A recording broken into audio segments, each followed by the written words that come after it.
Hello, Assalamualaikum. Terima kasih kerana masih menonton Astro Awani dan ini Bisnes Alternatif Sempena. Ini dia. Pameran meraih demokrasi yang diadakan di Solaris Duta Mas. Dan apa yang saya nak bincangkan hari ini ialah tentang bagaimana bisnes artis ataupun lukisan-lukisan dekat Malaysia ni kita nak tengok macam mana sebenarnya ia boleh dibawa untuk terus sustain dekat dalam Malaysia ni. Dan bersama saya sekarang ialah Raja Ahmad Aminullah, iaitu pengarah untuk RA Fine Arts. Terima kasih Pak Angku sebab ni Terima kasih Suhailan. Okey Pak Angku, sekarang ni saya ingin nak tahu macam mana keadaan pasaran terutamanya dalam lukisan di Malaysia. Minat terhadap seni rupa kian bertambah dalam 10 tahun belakangan ini. Ini bersesuaian dengan beberapa faktor sebenarnya. Pertama, ada pengiktirafan bahawa seni rupa seperti mana cabang-cabang seni yang lain seperti penulisan, teater, tari dan sebagainya adalah sebahagian daripada kegiatan kebudayaan yang menjadi landas pada kebangunan masyarakat dan tamadun sesuatu bangsa. Dan dari generasi baru pula, kerana mereka kelihatannya lebih terdedah kepada kegiatan-kegiatan seni. Jadi apresiasi terhadap seni dan khususnya seni rupa memang terkesan meningkat sekali dalam 10 tahun belakangan ini. Baiklah, okey, dari segi produk ataupun hasil-hasil yang diwujudkan tu, mungkin akan wujudlah pembaharuan dari segi material. Dan macam mana pembaharuan tu dari segi penerimaan masyarakat pula macam mana setakat ni? Ya, memang benar. Seperti misalnya kalau kita melihat dalam konteks seni rupa, medium-medium baru atau wahana baru diterokai, semisalnya installation arts, seni instalasi ataupun new media arts, fotografi, digital fotografi dan seumpamanya. Dan minat generasi baru terhadap ekspresi dalam bentuk ini kian meningkat. Dan tapi sebagaimana biasa dia makan masa, kerana seniman merupakan ujung tombak kepada perubahan dari segi selera, cita rasa, hasrat dan keupayaan masyarakat dia untuk berfikir. Dan okey, biasa hasil seni ni dia akan ada satu kumpulan yang memang dia menghargai seni tu dalam keadaan asal dia. Ya.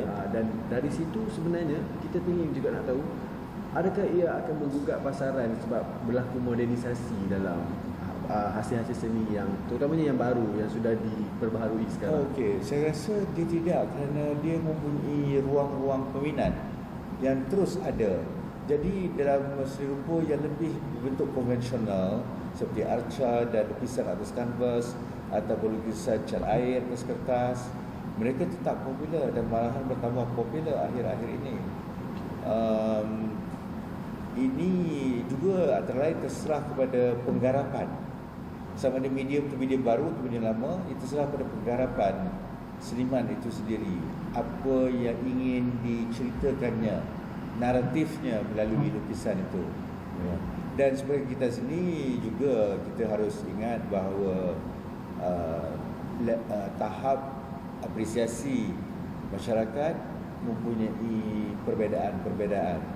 Dan the wonderful thing about art is that kita boleh menikmati seni itu di pelbagai jurus atau lapis. Kita boleh menikmati lapisan pertama sebagai suatu karya yang cantik dan seumpamanya.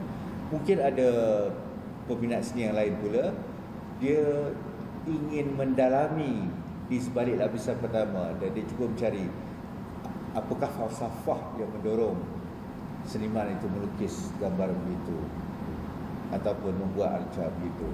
Jadi terserah sebenarnya macam mana. Dan kalau dari segi mereka yang meminati seni sekarang ini, saya rasa bukan saja di kalangan generasi yang lebih berumur, tapi juga ramai daripada peminat seni termasuk yang datang ke sini adalah dari kalangan generasi baru yang berumur 20-an dan 30-an. Baik, Pak Angku, kita akan berehat dulu seketika dan kita kembali lagi selepas ini.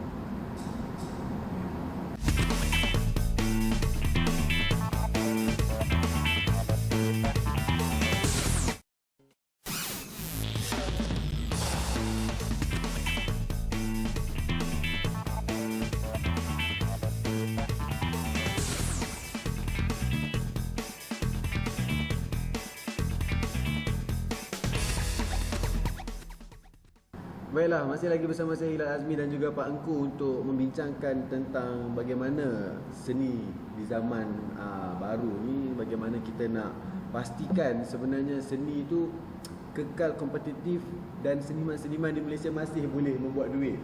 Okey. Yeah. Kalau macam tadi kita dah tengok, okey, Pak Engku dah cakap pasal macam mana seniman tu, macam mana modernisasi yang ada. Okey, kalau macam sebelum ni kita tengok jualan baju lah contohnya. Kita terpaksa pergi kedai. Ada satu macam, kalau di kalangan pelukis ni kita anggapkan dia sebagai galeri lah.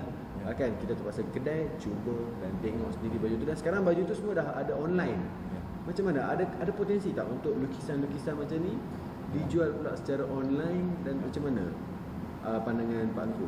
Ya, dari segi jualan online, memang ada di dunia ini lukisan yang dijual secara online. Tetapi kalau kita bercakap dengan karya yang lebih serius sifatnya, dia memerlukan penghayatan yang langsung.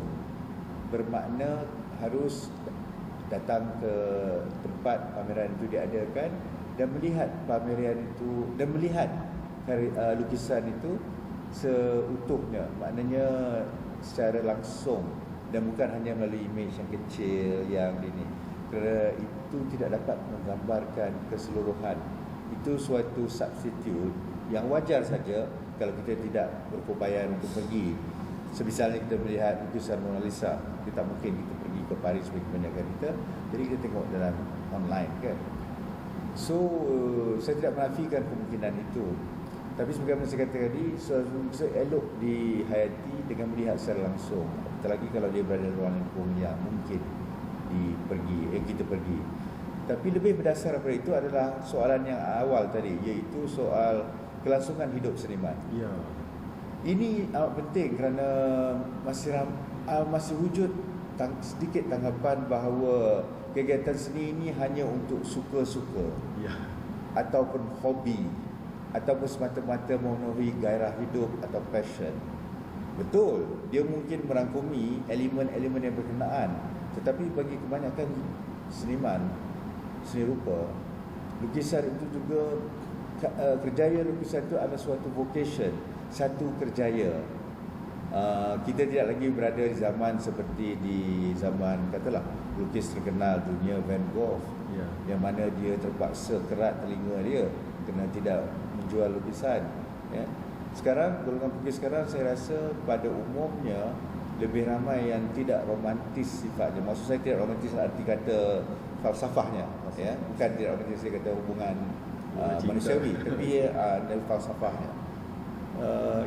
Jadi kita sebagai masyarakat selain harus mendukung kerjaya mereka ini, kerana apa yang mereka ekspreskan melalui lukisan itu mewakili hasrat dan sesuai dengan tanggapan mereka masing-masing. Kalau kita yang berada seperti ruang swasta begini, kita adakan pameran-pameran dan kita undang mereka. Kalau mereka yang mengendalikan ruang awam misalnya, institusi awam, seharusnya memberikan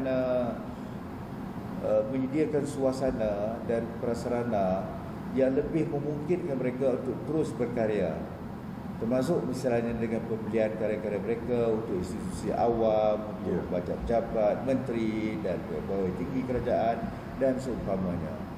Maksudnya dekat sini, kalau Pak Engku cakap tu, untuk memastikan kelangsungan kehidupan seorang seniman ni, mereka perlu, mungkinlah seniman ni dia punya sifat dari segi pembawaan dirinya sedikit pasif mungkin, kan. Mungkin. Jadi maksudnya apa yang Pak Engku maksudkan sini, seniman seharusnya bergerak ke hadapan, maksudnya lebih socialize untuk memastikan karya mereka dijual. Adakah begitu? Pengalaman kita ada di kalangan graduan dari sekolah-sekolah, pelbagai sekolah seni rupa di Malaysia, dan pengalaman kita ada graduan seni rupa dari sekolah tertentu, sekolah-sekolah seni rupa dan universiti tertentu yang mengajar seni rupa, yang proaktif dan berani mendekati galeri-galeri untuk menyarankan agar karya mereka ikut serta dalam pameran. Dan ada daripada kalangan graduan seni rupa dari institusi awam yang agak malu-malu sedikit untuk membawa proposal supaya karya mereka ini saya rasa harus berubah. Harus untuk mereka di sekolah-sekolah seni itu mereka diberi maklumat bagaimana untuk membantu memasarkan karya mereka supaya berani berdepan dengan ini dan berani menerima juga Kritikan. rejection atau penolakan seperti mana golongan penulis juga.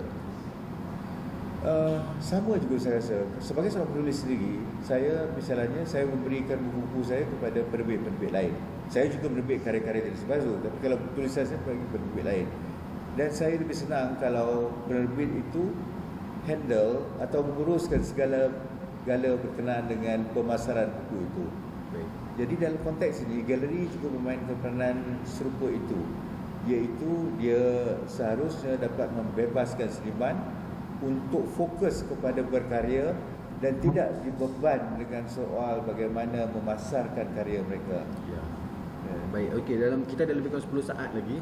Okey, Pak Engku boleh beri macam sikit nasihat kepada pekarya-pekarya baru bagaimana untuk memastikan karya mereka itu lebih diterima untuk masyarakat sekarang. Ya, bukan nasihat tapi Ya, saranan saranan. saya. Jujur dalam berkarya, tulus dan ikhlas dalam berkarya. Kerana karya itu memancarkan pandangan kita dari dalam diri kita. Ya. Baik. Terima kasih banyak Pak Engku kerana kasih, sudi Suhaila. meluangkan masa. Dan itu sahaja masa yang kita ada untuk kali ini, dan anda boleh terus datang ke galeri Pak Engku di Solaris Duta Mas untuk melihat sendiri bagaimana hasil meraih demokrasi diadakan di sini. Kita jumpa lagi di episod datang. Saya Hilal Azmi. Assalamualaikum.